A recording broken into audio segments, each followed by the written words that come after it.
Hi, this is Tony Tomasi with NVIDIA, and I'm here to talk to you about Quake 2 RTX and an advanced form of ray tracing called path tracing. What you see here is actually an overview of the path tracer that we've implemented in Quake 2 RTX. We're going to start from the eye, or camera, and follow the primary ray as it traverses into the scene. In the game, we're now showing just the primary rays, but in this case with a small ambient turn, because of course, without ambient light, the scene would be black. So we're going to follow that primary ray as it intersects with that mirrored surface. Our primary ray goes through that surface refracting or bouncing off that surface, which would be reflection.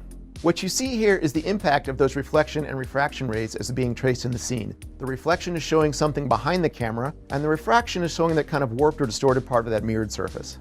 One of the properties of our path tracer is that it random samples or stochastically samples between a variety of lights. So we're going to follow that reflected ray as it intersects with the surface. First, it will compute which light it needs to sample from. The second thing it will do is it will determine whether it's in light or shadow. So we've shot a ray from that surface, we've sampled the local lights, so you can see the impact of both light and shadow in the scene now.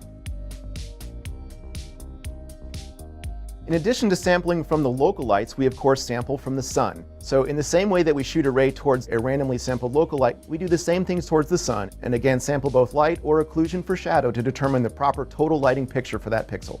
If you look in the mirror, you'll see kind of a bright yellow light in the back. That's those direct rays being cast to the sun and their resulting influence on the scene.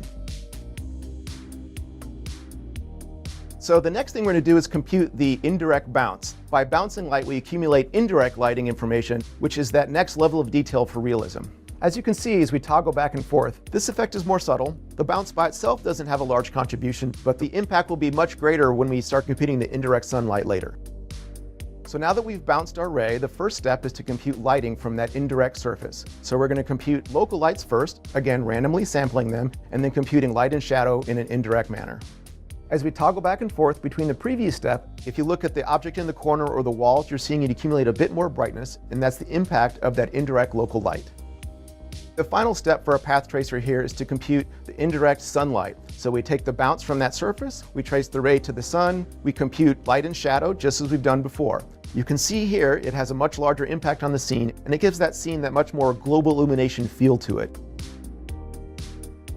Now we can actually repeat a number of these steps ad infinitum depending on how much recursion or how many bounces you want to do, and that's a trade-off between image quality and performance.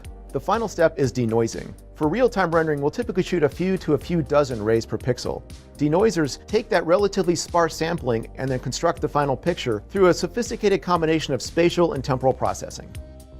So now that we've gone through all the steps of building our path tracer for Quake 2 RTX, let's take a look at this in action. We're going to toggle back and forth between the original Quake 2 renderer and the new Path Trace Quake 2 RTX renderer. As you can see, the Quake 2 RTX renderer has much more realistic lighting, it has that global illumination feel to it, it has reflections, refraction. It's just a much richer experience than the original Quake 2.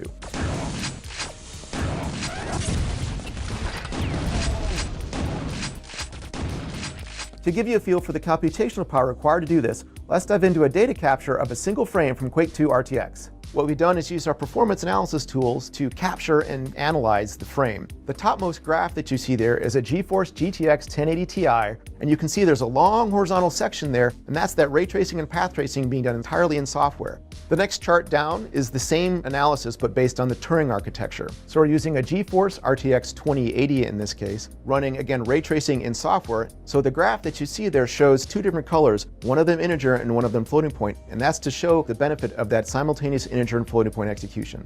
The final step, of course, is to run ray tracing on the RT cores. So again, using the same RTX 2080, the green you see here is the ray tracing execution being done on the RT cores. Comparing that to an RTX 2080 without RT cores, it's about 3 times the performance. And then comparing that performance to a Pascal, a 1080 Ti in this case, it's about 6 times the performance.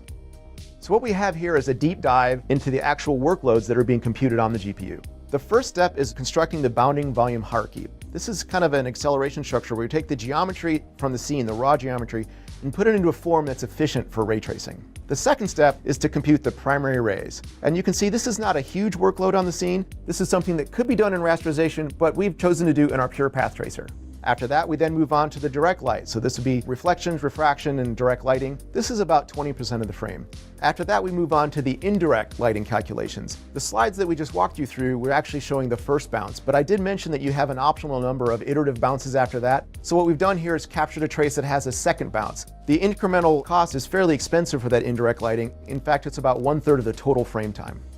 The final step is denoising. That's taking that grainy image and then resolving it to produce the final image. What we're showing here is the two kinds of denoising being done in the GPU, both spatial and temporal processing.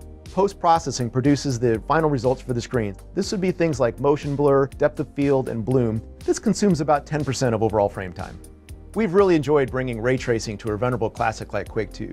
As an added bonus, all the toggles that we use to turn those effects on and off in the game, we're going to ship with those so you can play with them yourself and see what ray tracing does for you. Thanks for watching.